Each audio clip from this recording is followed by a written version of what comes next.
dancing, I'm leaping, I'm skipping about, I rally, I grin, I giggle, I shout. I'm Earth's many colors, I'm morning and night, I'm honey on toast, I'm funny, I'm bright, I'm swinging, I'm singing, I wiggle, I run, I'm a piece of the sky in a circle of sun. Sing me a song about baseballs that fly, bats that swing, and gloves that pop.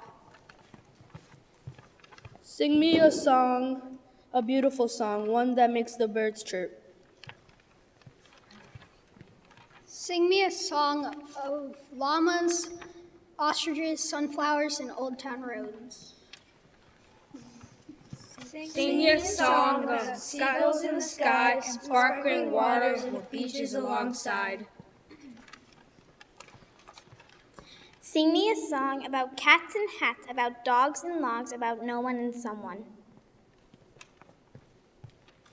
Sing me a song about sports, especially football. Sing me a song of bunnies and hamsters. Sing me a song that no one knows, a song that will cheer up everyone. Sing all of us a song that brings our differences together. Sing us a song. And I will be reading a poem called James. Now James was from nowhere, but everywhere as well. You would go somewhere, see him there, but then where was he? You would find him under the couch, find him under your pillow, but then where was he? He's over there, he's hiding there. Where was he? Hey, come out, I'm everywhere, you just have to look. Where was he? You'll find me when the time is right. I'll be nowhere, but still here. Where was he? Possibly in your couch, possibly over there, maybe here, just look. Where was he?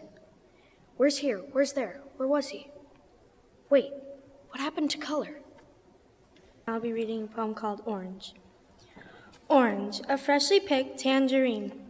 Fall leaves that cover the trees, a summer sunset saying goodbye. Laughter filling the air, the wind circling around you, and a tiger sending its warning. The sweet flavor of a clementine as you bite. The pumpkin pie your grandma made for Christmas, and the pulp in your juice for breakfast. The hot sand on your feet when running to boogie board. The searing pain of a campfire burn, and the soft fur of a fox. Orange can make you hula hoop in the sun. I ate a chili pepper.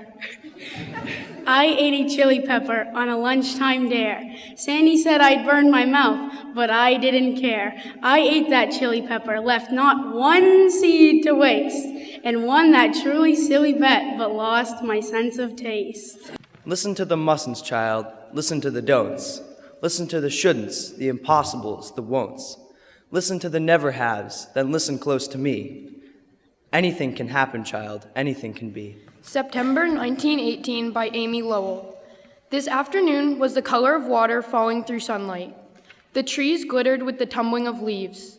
The sidewalks shone like alleys of dropped maple leaves, and the houses ran along them, laughing out of square, open windows. Under a tree in the park, two little boys, lying flat on their faces, were carefully gathering red berries to put in a pasteboard box. Someday there will be no war. Then I shall take it out this afternoon and turn it in my fingers and remark the sweet taste of it upon my palate, and note the crisp variety of its flights of leaves. Today I can only gather it and put it into my lunchbox, for I have time for nothing but the endeavor to balance upon myself upon a broken world. Catch a Little Rhyme by Eve Merriam. Once upon a time, I caught a little rhyme. I set it on the floor, but it ran out the door. I chased it on my bicycle, but it melted into an icicle. I scooped it up in my hat, but it turned into a cat. I caught it by the tail, but it stretched into a whale. I followed it in a boat, but it changed into a goat. When I fed it tin and paper, it became a tall skyscraper. Then it grew into a kite and fell far out of sight. Apollo by Elizabeth Alexander. We pull off to a road shack in Massachusetts to watch men walk on the moon. We did the same thing for 3, 2, 1, blast off, and now we watch the same men bounce in and out of craters. I want a Coke. and a hamburger. Because the men are walking on the moon, which is now irrefutably not green, not cheese, not a shiny dime floating in a cold blue, the way I'd thought, the Road Shack people don't notice that we are a black family. Not from there. The way it mostly goes. This talking through static, bounces in space boots, tethered to cords, is much stranger. Stranger even than we are. Quite Frankly, by Mark Halliday. They got old. They got old and died, but first they composed plangent depictions of how much they lost and how much they cared about losing. Meantime, their hair got thin and more thin as their shoulders went slumpy. Okay, but not before the photo albums got arranged by them. Arranged with a niftiness, not just 2 or 3, but 18 photo albums. Yes, 18 eventually. 18 albums proving the beauty of them and not someone else. Them and their relations and friends, incontrovertible. Playing croquet in that Bloomington yard, floating on those comic inflatables at Dow Lake, giggling at the Dairy Queen, waltzing at the wedding, building a Lego palace on the porch, holding the baby beside the rental truck, leaning on the Hemingway statue at Pamplona, discussing the eternity of art in that Sardinian restaurant. Yes, and so, quite frankly, at the end of the day, they got old and died, okay, sure, but quite frankly, how much does that matter in the view of the 18 photo albums? Big ones, 13 inches by 12 inches, each full of such undeniable beauty. They Are Hostile Nations by Margaret Atwood. 1. In view of the fading animals, the proliferation of sewers and fears, the sea clogging, the air nearing extinction, we should be kind. We should take warning. We should forgive each other. Instead, we are opposite. We touch as though attacking. The gifts we bring, even in good faith, maybe, warp in our hands to implements, to maneuvers. 2. Put down the target of me you guard inside your binoculars. In turn, I will surrender this aerial photograph, your vulnerable sections marked in red, I have found so useful. See, we are alone in the dormant field, the snow that cannot be eaten or captured. 3. Here, there are no armies. Here, there is no money. It is cold and getting colder. We need each other's breathing, warmth. Surviving is the only war we can afford. Stay, walking with me. There is almost time.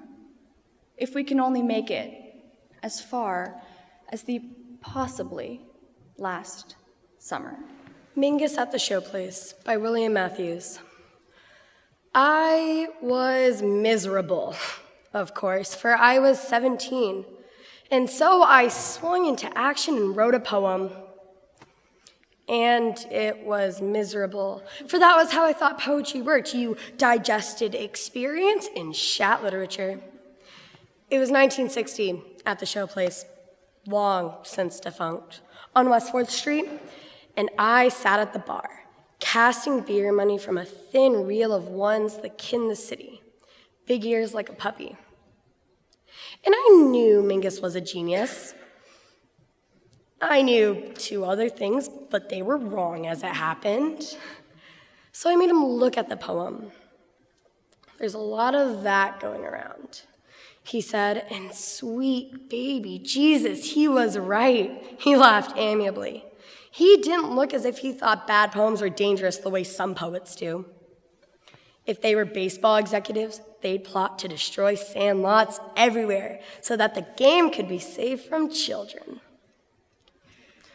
Of course, later that night, he fired his pianist in mid-number and flurried him from the stand. We suffered a diminuendo in personnel, he explained, and the band played on. The Obligation to be Happy by Linda Paston. It is more onerous than the rights of beauty or housework, harder than love, but you expect it of me casually. the way you expect the sun to come up, not in spite of rain or clouds, but because of them. And so I smile, as if my own fidelity to sadness were a hidden vice. That downward tug on my mouth, my old suspicion that health and love are brief irrelevancies, no more than laughter in the warm dark, strangled at dawn. Happiness, I try to hoist it on my narrow shoulders again, a knapsack heavy with gold coins. I stumble around the house, bump into things only Midas himself would understand. The Bookshelf of the God of Infinite Space by Jeffrey Skinner. You would expect an uncountable number, acres and acres of books in rows like wheat or gold bullion, or that the words just appear in the mind like banner headlines. In fact, there is one shelf holding a modest number, 10 or 12 volumes. No dust jackets because no dust. Covers made of gold or skin or golden skin or creosote or rain-soaked macadam or some mix of salt and glass. You turn a page and mountains rise. Clouds drawn by children bubble in the sky. You are 20 again, trying to read a map dissolving in your hands. I say you and mean me, say God and mean librarian, who after long research offers you a glass of water and an apple. You, grateful to discover your name, a footnote in that book. Thank you. Break the Mirror by Nanao Sakaki. In the morning, after taking cold shower, what a mistake. I look at the mirror. There, a funny guy, gray hair, white beard, wrinkled skin. What a pity. Poor, dirty old man. He is not me. Absolutely not. Land and life, fishing in the ocean, sleeping in a desert with stars, building a shelter in mountains, farming the ancient way, singing with coyotes, singing against nuclear war. I'll never be tired of life. Now, I'm 17 years old, very charming young man. I sit down quietly in lotus position, meditating for nothing. Suddenly, a voice comes to me. To stay young, to save the world, break the mirror. My Music by Campbell McGrath. My music belongs to me, and it is awesome. My music is way better than your music. Your music is trash. Garbage stench of a hot summer night behind the dumpsters at Taco Bell, rancid. But I'm there too, drinking beers in the parking lot with the windows down and the radio tuned to a baseball game we are following as casually as the stars' erratic flight plan. That music is my music. All of it. Ball game, laughter of friends, and the crack of frosty six-packs asphalt returning the day's heat to the sky. My music is so much better than your music, I pity you, almost. I would pity you if I were not disgusted by your chump change music. My music will beat your music to a pulp. My music will turn your music into a car wash run by infants. Their tiny hands can't even hold the sponges. They will never, ever degrease those tire rims. Get out of my business with that nightmare you call music, with that crybaby boo-hooery, that blurt, that diminuendo, that wah, that large-ass mess, that chicken pot pie all pocked with freezer burn, that coyote hung from a fence post as a trophy, and a caution, my music cannot be muted or dimmed. Labeled, disciplined, contained by manicured hedges, my music is the untamed wilderness of the soul, the rebar that holds up the skyscrapers of your city is my music. Watch out. Your city will crumble to rubble without it. But don't worry. It was never much to begin with, that place you called home, with its measling river and rusty bridges. There's a carnival in the meadow by the old floodplain, cotton candy and whirligig lights and the racket rising up from the carousel is my music. Old guys fishing by the breakwater, coffee can half full of fat, wriggling night crawlers that worm thrum, that earth mouth echo is my music. The trinket in the bottom of the Cracker Jack box is mine. The employee of the month parking space is mine. I am the little golden man on your bowling trophy. I am the nickels collected in your old pickle jars. I'm the U-Haul pulling out of the driveway, leaving your hometown forever. Goodbye, Loserville. Hello, New Hampshire, Alabama, Montana, Texas, all those places. Everywhere you ever dreamed of going, I have been there. And I have pissed on the phone poles already. I am the names of all 50 states on your tongue. Their Old English nostalgia and Amerindian prolixities and majuscule Latinate transliterations rolled together. I own the alphabet and the stars in the sky.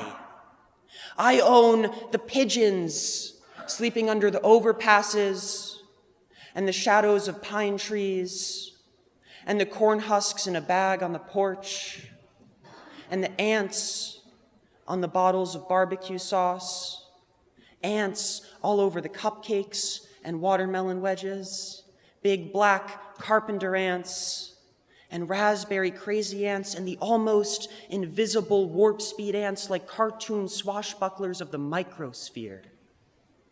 The footfall of ants is my music. Oh yes, cacophonous, euphonious, that tumult, that mad march, louder than circus elephants and softer than flowers opening, gentler than apple blossoms descending into creek water, petals falling one by one by one.